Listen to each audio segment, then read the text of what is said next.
ஆண்டவரும் இரட்சகருமாகிய இயேசு கிறிஸ்துவின் இனிய நாமத்தில் உங்கள் யாவருக்கும் அன்பின் வார்த்தைகளை தெரிவித்துக் கொள்கிறேன். அருமையான தெய்வ பிள்ளைகளே, இந்த நாளில் கூட எங்களை சந்திப்பதில் நான் மிகுந்த மகிழ்ச்சி அடைகிறேன். அல்லேலூயா. இன்றைக்கு கூட கர்த்தர் நமக்கு கொடுக்கிற வார்த்தை என்ன? உபாகமம் புஸ்தகம் 33 அதிகாரம் 28 வசனம் கூட வாசிக்க கேட்போம். இஸ்ரவேல் சுகமாய் தனித்து வாசம் பண்ணுவான். யாக்கோபின் ஊற்றானது தானியமும் திராட்சரசமும் உள்ள தேசத்திலே இருக்கும்.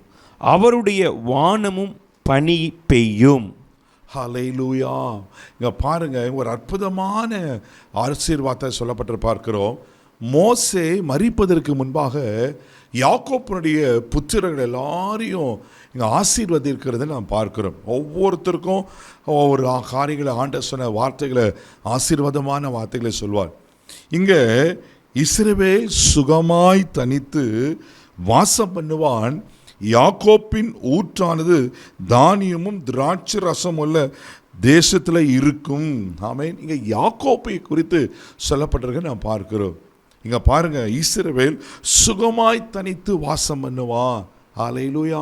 நீங்கள் சுகமாக இருப்பீங்க அப்படின்னா நல்லா இருப்பீங்க.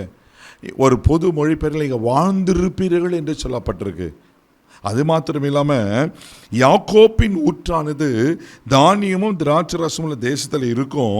அதே வானம் பனியும் பெய்யும் என்று சொல்லப்பட்டிருக்கு. தேவ பிள்ளைகளே, ஊற்றானது தானியமும் திராட்சை ரசமும் உள்ளதாக இருக்கும் தேசத்தில் இருக்கும் சொல்லப்பட்டிருக்கு. அப்படின்னா அந்த ஊற்றிலிருந்து வர தண்ணீர்னால தானிகள் ஆசீர்வதிக்கப்பட்டு திராட்சை ரசங்கள் அப்படின்னா எல்லா நிலத்தின் கனியிலும் ஆசீர்வாதமாக இருக்கும் என்று சொல்லப்பட்டிருக்கு. வானத்தின் பனியும் பெய்யும் என்று சொல்லப்பட்டிருக்கு. ஆண்டவர் சொல்கிறார்ல, வானத்து பனியினால் பூமியின் கொள்ளுமையினால் உங்களை ஆசீர்வதிப்பேன், இரவுண்டு பரிவாரங்களால் நான் ஆசீர்வதிப்பேன். அப்படின்னா உலகத்துக்குரிய ஆசீர்வாதமும் ஆவிக்குரிய ஆசீர்வாதத்தை தருவேன் கர்த்தர் சொல்கிறார்ல. தெய்வ பிள்ளைகளே, உங்கள் வாழ்க்கையில் நீங்கள் சுகமாக இருப்பீங்க, ஆசீர்வாதமாக இருப்பீங்க. ஹல்லேலூயா.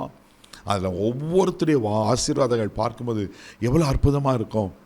இஸ்ரவேலை ஆசீர்வதிப்பது ஆண்டருக்கு பிரியம். உங்களை ஆசீர்வதிப்பது ஆண்டருக்கு பிரியம். நீங்கள் சாபத்தில் இருப்பது ஆண்டருக்கு பிரியம் இல்லை. நீங்கள் நஷ்டத்தில், தரித்திரத்தில், குறைவுகளை இருப்பது ஆண்டருக்கு பிரியமே கிடையாது. நீங்கள் நல்லா இருக்கணும், நீங்கள் வாழ்ந்துருக்கணும்னு தான் ஆண்டவர் விரும்புகிறார். ஹல்லேலூயா. ஒருவேளை என்ன காரியத்தில் குறைபட்டு இருக்கிறீங்க, எதில் நீங்கள் உடைந்து போயிருக்கிறீங்க, தேவப்பிள்ளை சோர்ந்து பார்க்காதீங்க. ஆண்டவர் உங்களை ஆசீர்வதிப்பார், நீங்கள் சுகமாக இருப்பீர்கள். ஆமென். அதே உபாகமம் 33:29 கூட வாசிக்க கேட்போம். நீ பாக்கியவான், கர்த்தரால் ரட்சிக்கப்பட்ட ஜனமே, உனக்கு ஒப்பானவன் யார்? உனக்கு சகாயம் செய்யும் கேடகமும் உனக்கு மகிமை பொருந்திய பட்டயமும் அவரே. உன் சத்துருக்கள் உனக்கு இச்சகம் பேசி அடங்குவார்கள், அவர்கள் மேடுகளை மிதிப்பாய் என்று சொன்னான். ஆம், இஸ்ரவேலே நீ பாக்கியவான், கர்த்தரால் ரட்சிக்கப்பட்ட ஜனமே உனக்கு ஒப்பானவன் யார்? ஹல்லேலூயா. கர்த்தர்களை பாக்கியவானாக வைப்பார். இதில் அநேக நன்மைகள் சொல்லப்பட்டிருக்கு. உனக்கு சகாயம் செய்ய கேடகம், உனக்கு மகிமை பொருந்திய பட்டயம். அவர்களுக்கு சகாயம் செய்யாமல் வேறு யாருக்கு செய்யப்பாரா?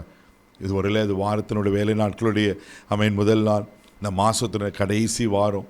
இன்னும் ஒரு சில நாட்கள் தான் மாதத்தை நான் முடிக்க போகிறோம். பல நெருக்கத்தில் நீங்கள் காணப்பட்டிருக்கலாம்.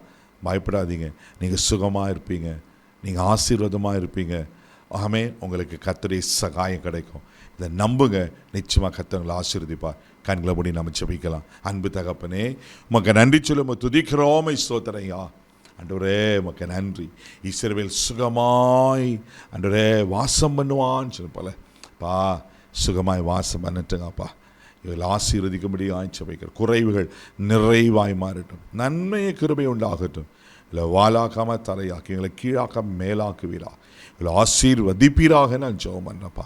கிருபை கோப்ப கொடுக்கிறோம், மகிமை உமக்கு செலுத்துகிறோம். இந்த நாள் முழுதும் கரம் எடுத்து நடத்தும் இயேசுவின் மூலம் ஜெபக்கலாம் பிதாவே, ஆமென். அவர்களை கரம் எடுத்து நடத்துவார். தைரியமாக போங்க. God plus.